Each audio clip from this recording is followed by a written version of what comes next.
Hello, I'm Dango Rose. Welcome to the Mountaineer Podcast, where everybody's listening. The Mountaineer brings you the latest news of the Peak to Peak region, in print, online, through our podcast, social media, and special publications. Now, listen in to the latest news of the area with our local journalists.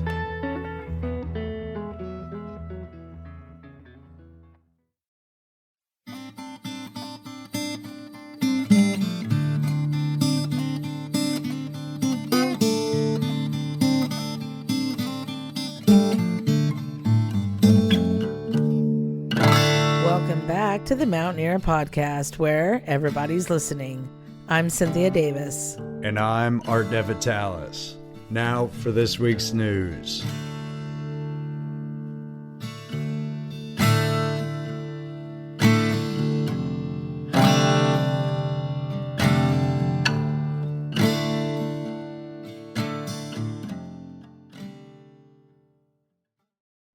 This episode is sponsored by the Peak to Peak Healthy Communities Project, Hardt Tobacco, Brightwood Music, and of course, the Mountaineer newspaper. For our lead story today, we talked to Bonnie Carroll, who has created Dulcimerist with her partner Max for over 50 years. So to start, we had to ask this professional luthier, what is a dulcimer? I'm Bonnie Carroll. I live in the mountains of Colorado, just underneath the Continental Divide.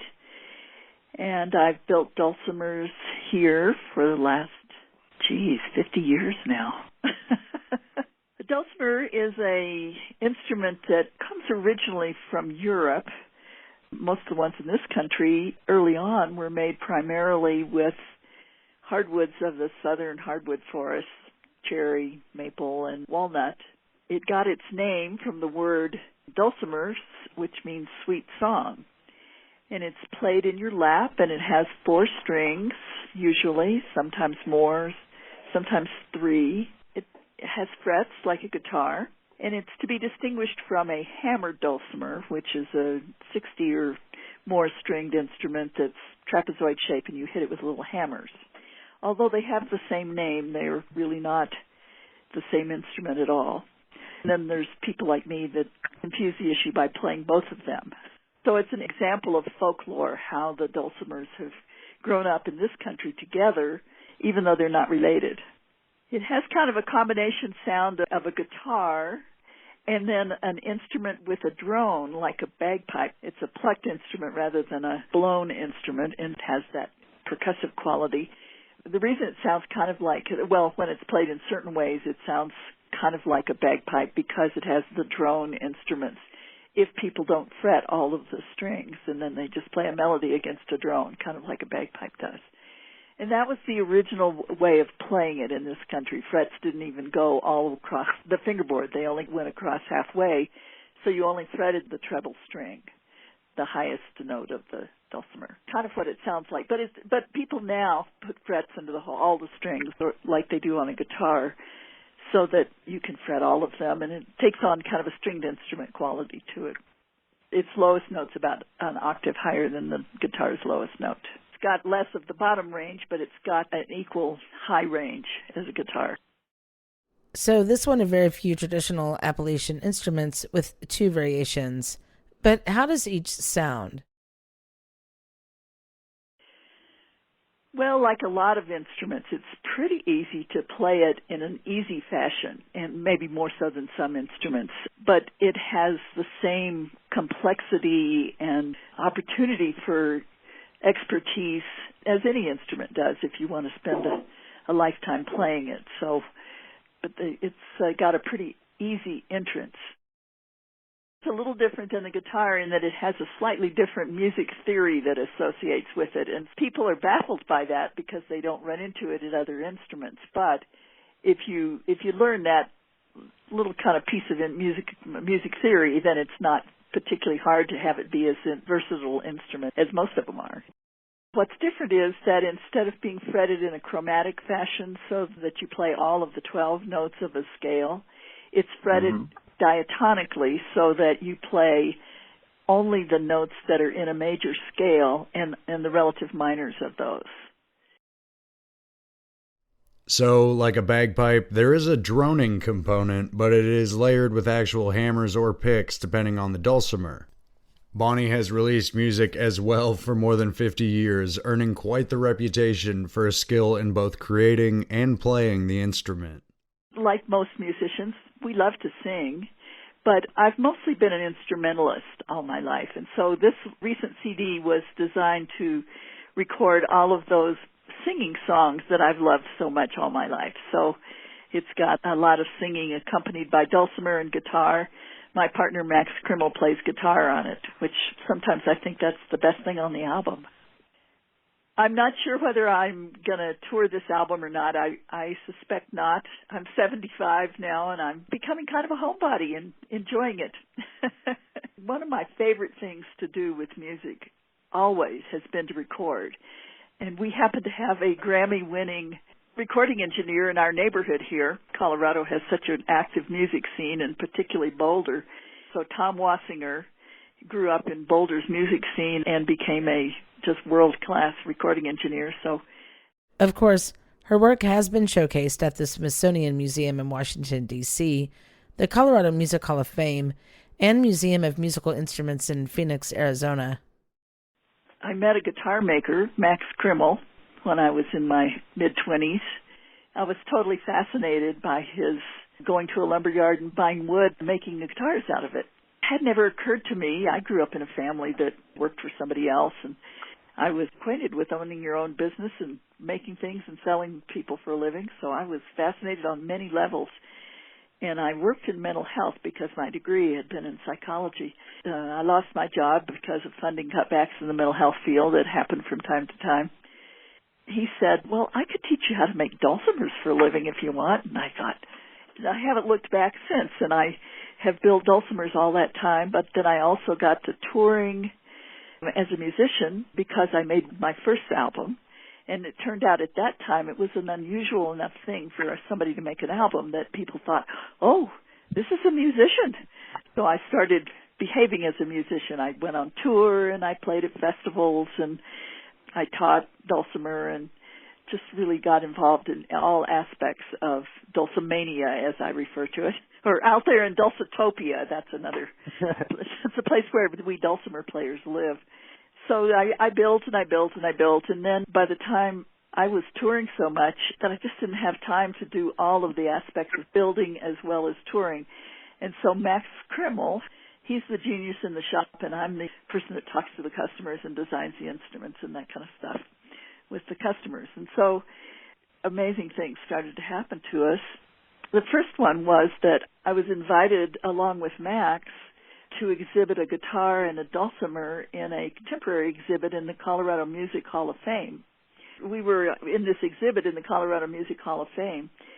And then a few years later, a group that I play with of 20 women who have played in Colorado for 35 years called the Mother Folkers was inducted into the Colorado Music Hall of Fame also. So it was the best-selling folk show in Colorado for a long time. We would sell out the big venues for several nights in a row every year, and we just did it once a year. The rest of the time, all of us girls had different music situations that we played in, but then we came together once a year for this big show. So that was our experience with the Colorado Music Hall of Fame. And then before, when I had been touring all the time, one of the people I met along the tours was a dulcimer collector named Anne Grimes, and she's a folklorist and very well known in the kind of folk music, folk collecting scene in the United States. And she bought a dulcimer from me. And that was when I was, that was 1976, I think. Well, when she passed away, she donated her collection of mountain dulcimers to the Smithsonian. So one of my instruments is in the Smithsonian, which was particularly meaningful to me because I grew up going to the Smithsonian every summer. My parents would do a vacation, and our 2-week vacation was to go to Washington and go to all the Smithsonian museums, and I never dreamed that I would have some part of my life would be in the Smithsonian Institute. It was just an amazing experience for me. So that was pretty wonderful. And it's still there, exactly. But what was it like to start out early as one of the few female dulcimerists in Colorado, let alone America? I'll tell a funny story. At the time that I started in the 70s, really got going good in the mid-70s, particularly around here, there weren't very many people playing the dulcimer around here, let alone building. I was probably the only one west of the Mississippi that I know of anyway, and female. When I would go to the hardware store and ask a question, they would always assume, well, she's female, she doesn't know about woodworking. And I would get the most complete answers about how do you do so-and-so, or how does this particular product work, or whatever. And so around here we got into the habit of, if we really needed to know something about something, we would send me to the hardware store. It was a great boon to my career early on that I was female and that I made dulcimers. I think I got probably more publicity at first because of being one of the only females in the dulcimer world. And here's where you can find out more of Bonnie's stories as one of the torchbearers for this beautiful instrument. You'll find featured CDs from over the years and more. By the year 2000, we had made 300 dulcimers. Mostly I had made those ones. And that was when Max joined the staff, so to speak, of the Bonnie Carroll International here. But we've now Max has built another 200 instruments, and so we're closing in on 500, and we're planning to retire because we're in our 70s, and it's time to do something different. I doubt that we'll become accountants or anything, but who knows what we'll do once we are not building instruments for sale. We might build unusual instruments that we're curious about what would happen, or who knows what we'll do. But anyway, the Bonnie Carroll Dulcimer Company, as we've known it, is about to retire. We have wood for about 20 more instruments, so we aren't buying any more wood. Unless, of course, the amazing piece of something like Koa comes along and we have to buy it. I have a website that tells all of this story and more called BonnieCarroll.com. That's where you buy all my dulcimers and CDs and books and stuff.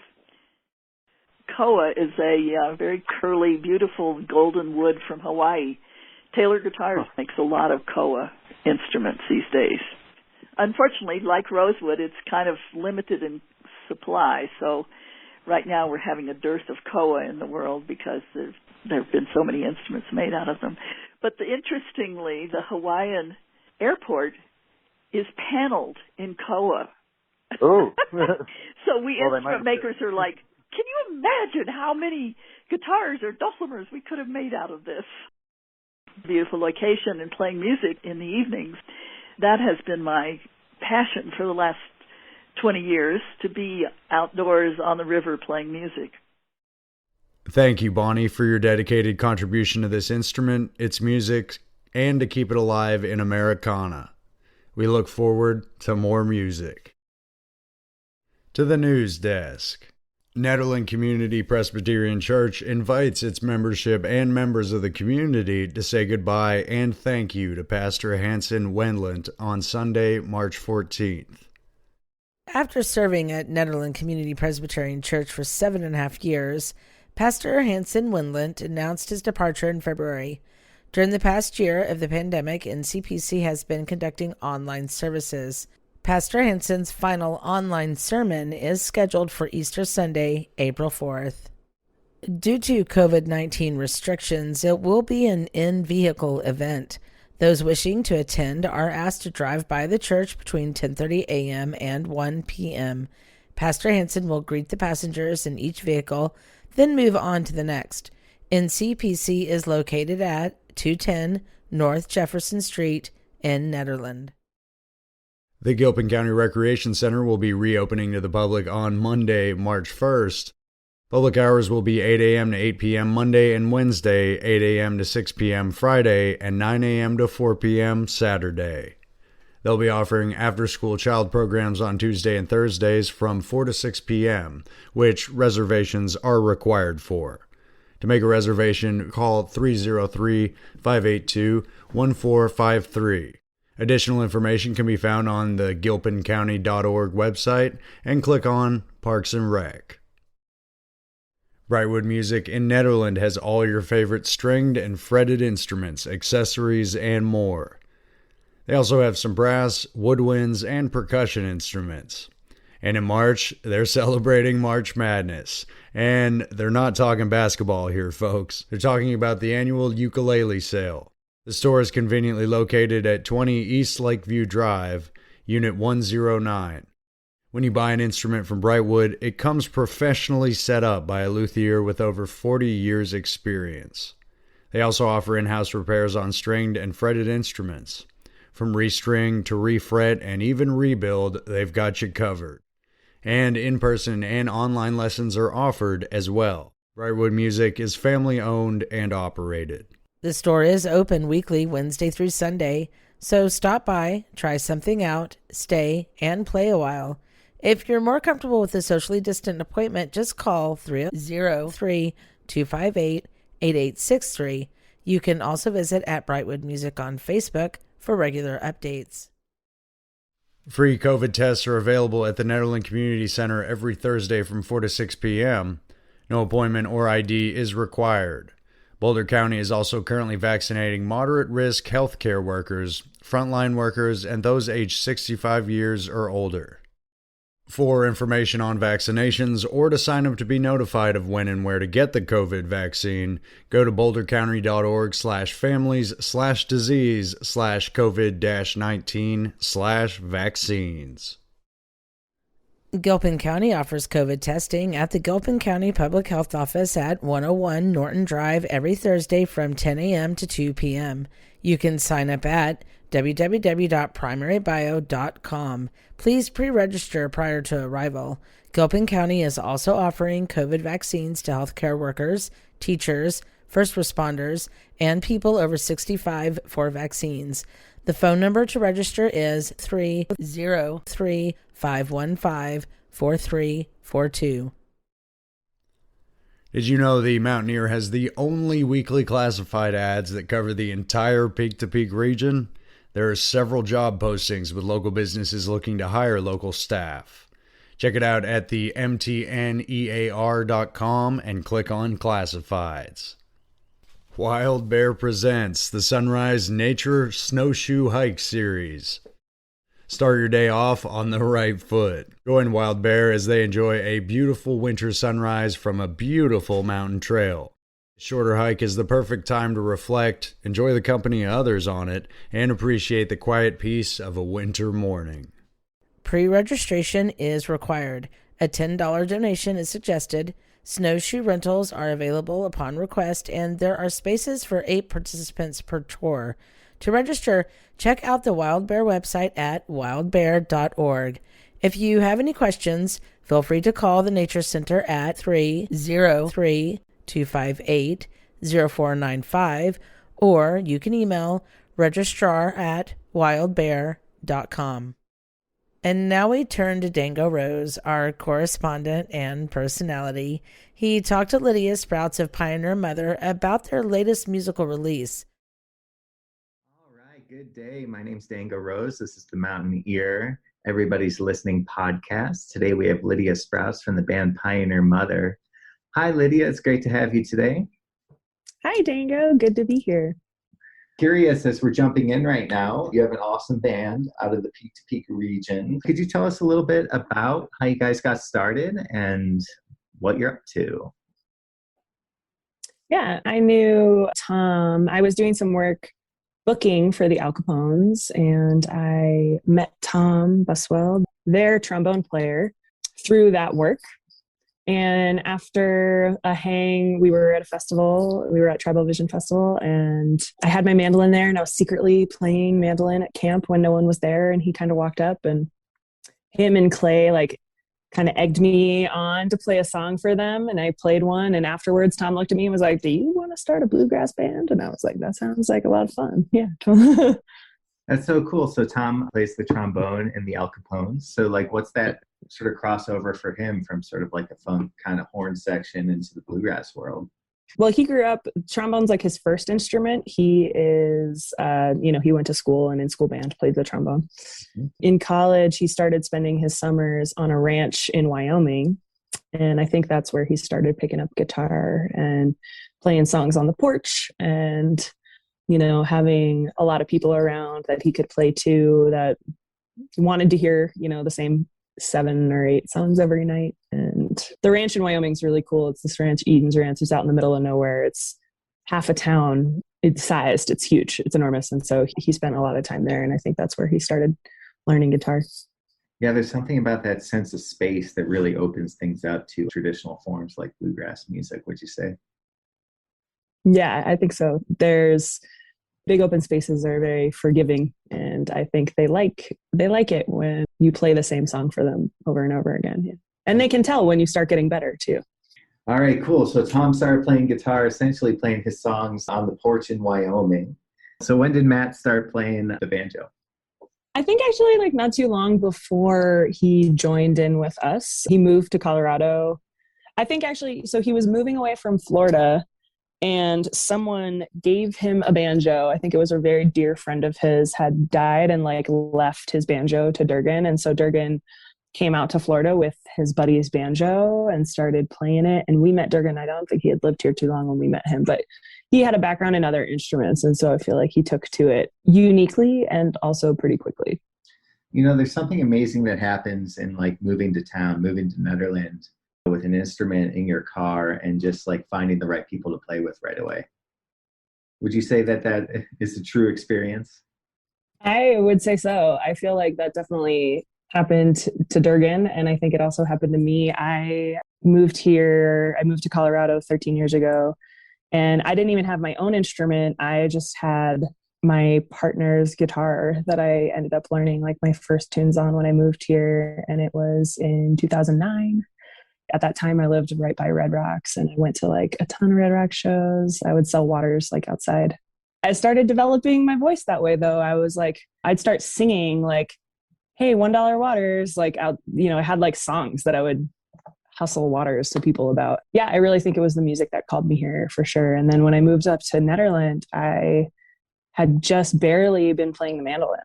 Tom, when he said that to me, when he was like, hey, let's start a bluegrass band, I had been playing the mandolin for less than a year at that time. Nice. So, but it really did just like feel like it just like all the right pieces fell into place. Right on. Yeah. What is it about the sort of Nederland music scene or the culture up there? Is it the mountains there too that sort of call to it? Like somehow it all just feels so coalesced and collaborative, like something about the mountains, the culture here. I think Nederland in particular is really great because it feels like it's a little bowl. Mm-hmm. So everything kind of swirling and stirring up and like landing inside that bowl. Mm-hmm. So it really, really contains the energy really well. Singing outside of Red Rocks, just with selling water and everything. But did you grow up playing as well and singing? I was a quitter. I was very good at starting and quitting music. I would say I was in piano lessons when I was a little kid and I quit. I wouldn't practice. And I was in school band and I quit, and I was in choir and I did musical theater in school and had trouble landing parts. So it was frequently like the assistant director or the lead of costumes. And my church choir, I never really got the solos, and I was always kind of like put in the back. I wasn't very good, So,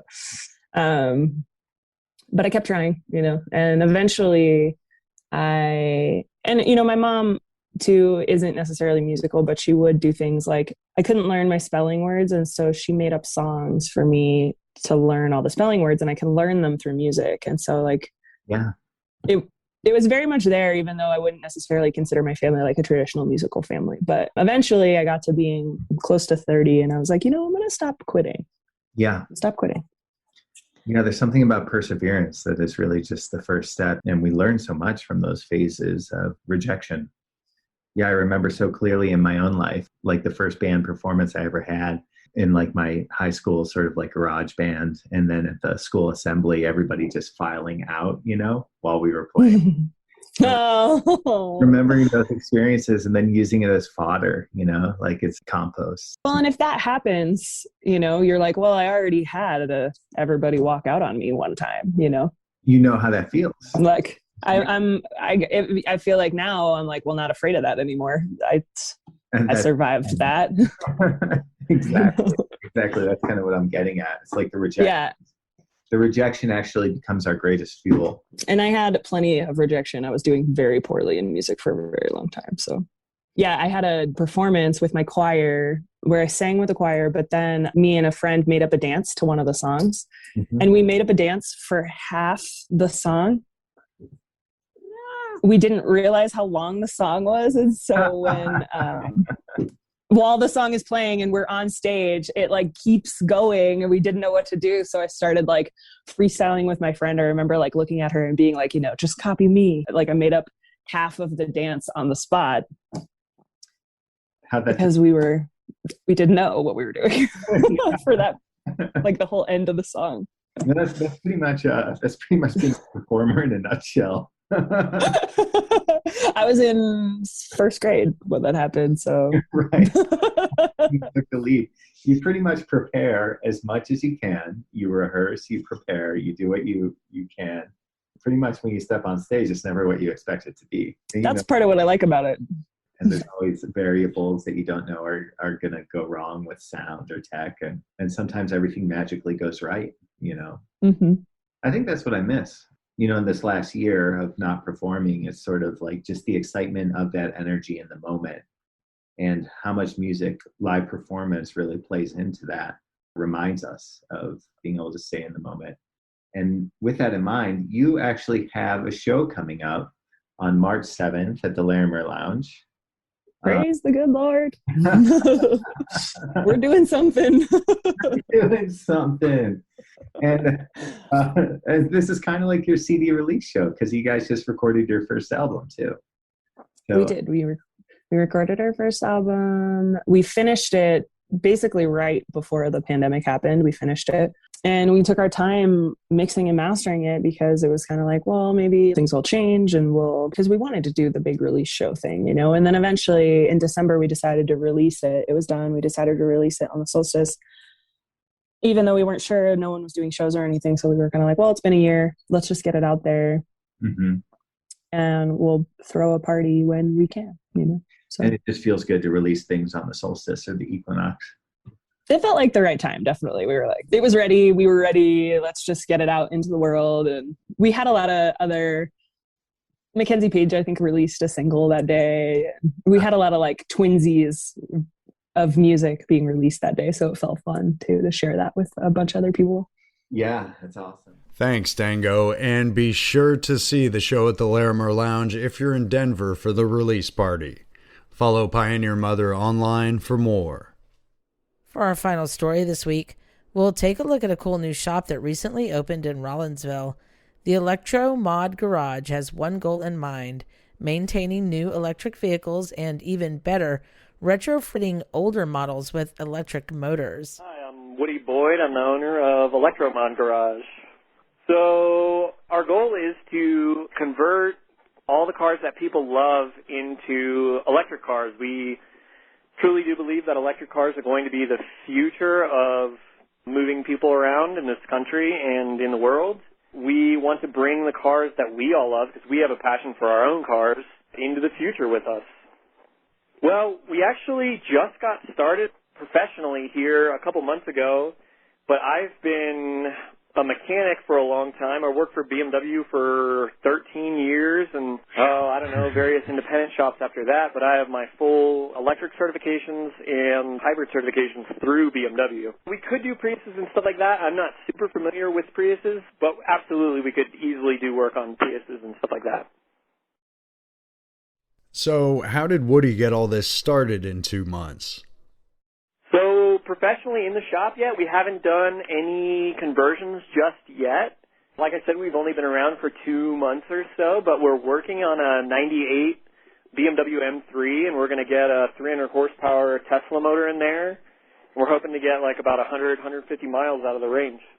Just the motor is the only thing that we're really taking out of the Tesla for this swap at least. It's going to be very, very similar to what the car had originally. It's just going to be an electric drivetrain instead of the drivetrain that it had, and we're going to try and make it as clean as possible.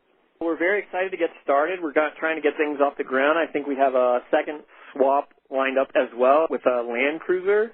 We're going to take a large Tesla drivetrain and make it all-wheel drive, and that's probably going to have 450 horsepower and hopefully a much bigger range, maybe 200, 250 miles than that. It's a little easier to get the batteries in a big vehicle like that. But we also specialize in European automotive repair if anybody needs any work done. Like I said, I've been with BMW for a long time. I have experience with Audi and Volkswagen and Volvo and quite a few other manufacturers as well. He's certified to work on most modern electric vehicles as well. Even with something like a Tesla, he can work to figure it out. I don't have any classic cars. I mean, probably not what people would consider a classic car, like a Chevelle or a Malibu or anything like that. But I have a couple old BMWs that we have some pretty cool projects going on too.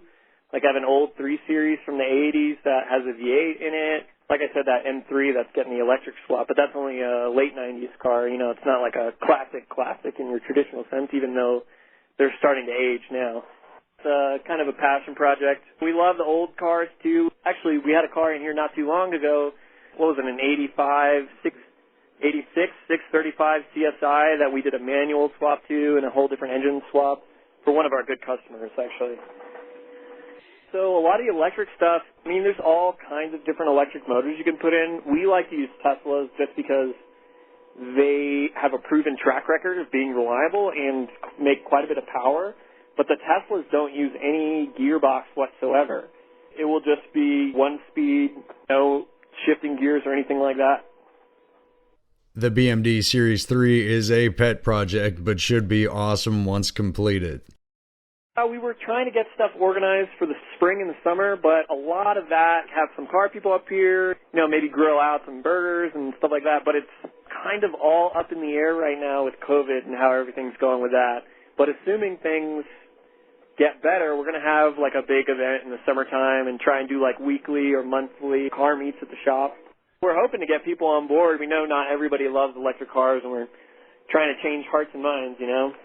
I've got limited experience on Teslas, but a lot of their stuff is, you know, normal automotive stuff, and I'm sure we could, if somebody had a Tesla, we could easily work on it. And he welcomes those with their own projects to stop by and start planning, even if it's just for routine maintenance. Thanks, Woody, and we look forward to the awesome stories and work from the Electro Mod Garage. And that's all for this week's episode of the Mountaineer Podcast. Pick up this week's edition of the Mountaineer newspaper in print. And go online to www.themtnear.com to catch up more on local news. I'm Art DeVitalis. And I'm Cynthia Davis. Until next time, thank you for listening.